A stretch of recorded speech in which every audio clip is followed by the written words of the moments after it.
Hi everybody, it's Tina Trevino for Latin Biz Today, and I'm here this morning with Michelle Martinez Reyes. She is Chief Marketing Officer for Greenspoon Marder. It's a law firm based in Florida, and she actually just flew in and came straight here to see us, so I appreciate her time and coming to give us a few minutes before she goes back on her busy agenda for the day. So thanks for coming. Thanks for having me. Yeah, so Greenspoon Marder is a law firm with over 240 attorneys located across 26 locations throughout the U.S. is what I see here. So That's unless correct. they've added anything on today, they're ranked amongst American Lawyers AmLaw 200 as one of the top law firms in the U.S. since 2015 and also on the NLJ 500. So that's pretty great accreditation as well. Tell me a little bit more about the company and your role there. Okay. So Greenspoon Marder was founded in 1981, and we started with our two owners, Jerry Greenspoon and Michael Marder. And we actually started in Miami and started to grow roots in South Florida, and now our headquarters are in Fort Lauderdale. We have 11 offices across Florida. Our first office outside of Florida was in New York, right here. So we've been in New York now for almost 4 years, and then we've expanded from there on across the United States, so we have 26. We originally started primarily in litigation, real estate litigation, timeshare, and have now grown to be full service. So we're very excited about that, and every day, brings a new adventure. You're probably right. I don't know. Tomorrow will be 26. I don't know. I mean, I did some homework before, our interview, and I'm really amazed because the numbers speak volumes, honestly. It says that in 2016 there were 7 new locations added on with 59 new attorneys. In 2017, 5 more locations and 39 attorneys. And 2018, 4 new offices and 52 attorneys. And that's all during your time span there. So even the numbers in revenue go from 1 million at the beginning of that to today, it looks like 152.5 million, which is a 40% increase. So you're doing something right, apparently. So tell me, what you think you've brought to the table in that time frame since you've been there. Well, I mean, it's been exciting times. When I started with the firm in 2016, it was the first time we went outside of our home state, which was Florida. Now we have a lot of what we call home states because we feel like all our states are important to us.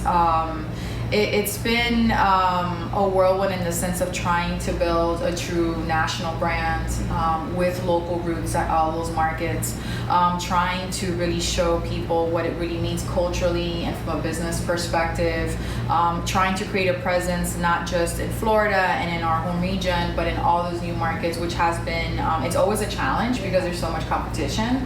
But at the same time, we're a very different firm, and we like to showcase what's different about us. And we're just not a typical cookie cutter. A lot of big firms have a certain profitability model and a certain lockstep system for their lawyers and their staff. And we like to think of being very progressive and leaders in the field in terms of changing the way that the business of the law is done in order to create more opportunities for our clients and more opportunities for the professionals in the field. So that's what I was going to say. I think in having so many locations and so many attorneys, you have to create some kind of a culture or a vibe. And I'm not sure what that is. Like, is there a way to kind of speak to what it is you try to impart to the people who you bring on and what you want them to show the people who they're trying to bring in as accounts? Like, what's your company vibe? What is that? I mean, that's hard to put in words, like you said. But I mean, I think for the most part, we're very family-centric, which is very atypical for big firms. Yeah. Because you start to get really what they call corporate, and you start to lose a little bit of that identity that you have originally. So my two owners are Jewish, and they're white men, and we're very proud to say that we still have a lot of that, and we love it, but we're 70% women firm-wide right now, which is fantastic. That's and amazing. They love that. That's wild. That's amazing. Yeah, and almost 30% Latin plus. So what I mean by Latin plus is all the different flavors of what it means to be Latin. There are a lot, for sure. Yes, there are. And it's funny because recently I Googled the difference between being Hispanic and Latin, and I got into this whole dissertation about it. It's a whole thing, I know. I'm still not quite sure. So. Yeah. So let's stick with the word Latin, I suppose. And so we're very proud of that. We have a strong showing in a lot of other areas. So we're trying to grow our Asian presence in terms of the people that we bring to the talent of the firm. LGBT is also a huge part of who we are.